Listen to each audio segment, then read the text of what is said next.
नहीं तो फिर से अगर वोट देने में गलती कर दी तो वही दंगे कराने वाले फिर से लखनऊ की गद्दी पर बैठ जाए। क्या ये राशन 2017 के पहले भी मिलता था?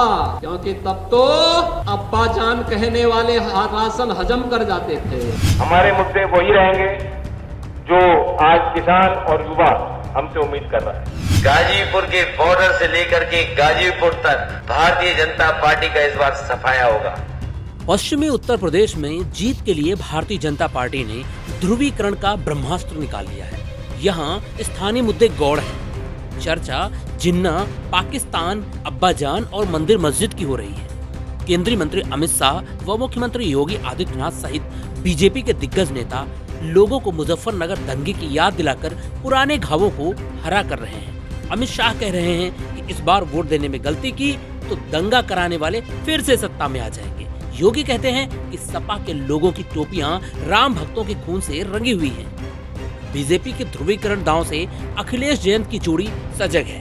2013 में मुजफ्फरनगर दंगे के बाद से जाटों की नाराजगी झेल रहे अखिलेश यादव भाईचारे का संदेश देकर पश्चिमी यूपी को साधने की कोशिश कर रहे हैं। दोनों नेताओं की कोशिश है कि भाजपा सांप्रदायिक आधार पर मतदाताओं का ध्रुवीकरण करने में कामयाब न होने पाए। यही वजह है कि गठबंधन किसानों, रोजगार, महंगाई आदि के मोर्चों पर ज्यादा फोकस कर रहा है। यूपी विधानसभा चुनाव के पहले चरण का मतदान 11 जिलों के 58 सीटों पर 10 फरवरी को होगा।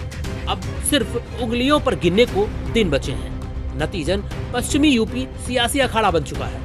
अमित शाह, राजनाथ सिंह, जेपी नड्डा, योगी आदित्यनाथ, स्मृति ईरानी, स्वतंत्र देव सिंह, केशव प्रसाद मौर्य, दिनेश शर्मा जैसे दिग्गजों ने वेस्ट यूपी में डेरा डाल रखा है।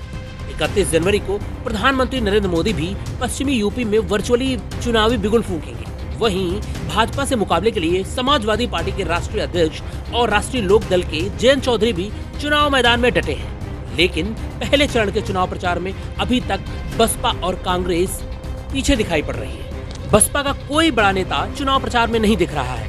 हालांकि 2 फरवरी को बसपा प्रमुख मायावती की आगरा में रैली जरूर प्रस्तावित है। कांग्रेस की ओर से छत्तीसगढ़ के मुख्यमंत्री भूपेश बघेल डटे हुए हैं, लेकिन भाजपा सपा के मुकाबले में कांग्रेसी कहीं पीछे हैं। मुख्यमंत्री योगी ने कहा कि मुजफ्फरनगर दंगों में 60 से ज्यादा हिंदू मारे गए थे। यही सपा की पहचान है। उनकी टोपी राम भक्तों के खून से रंगी है। अखिलेश यादव पर निशाना साधते हुए कहा कि वे जिन्ना के उपासक हैं, हम सरदार पटेल के पुजारी हैं। उनको पाकिस्तान प्यारा है, हम मां भारती पर जान न्यौछावर करते हैं। वहीं केंद्रीय मंत्री अमित शाह ने भी मुजफ्फरनगर दंगे का घाव सहलाते हुए कहा कि मुजफ्फरनगर में पीड़ितों को ही आरोपी बना दिया गया था और आरोपियों को पीड़ित।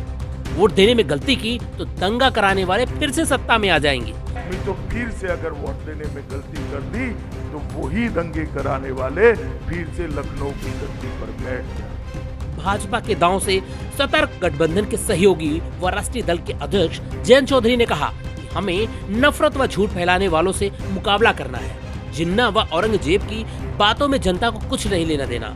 संवैधानिक मूल्यों के तहत हम काम करेंगे।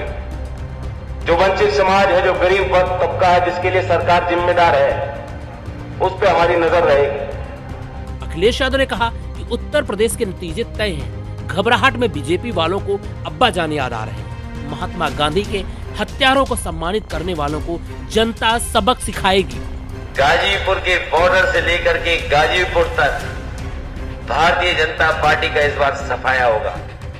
जनता बदलाव चाहती है, नौजवान बदलाव चाहता है और नौजवानों ने भी देखा है कि इनकी सरकार में कारखाने बेच दिए गए। द NH0 की रिपोर्ट।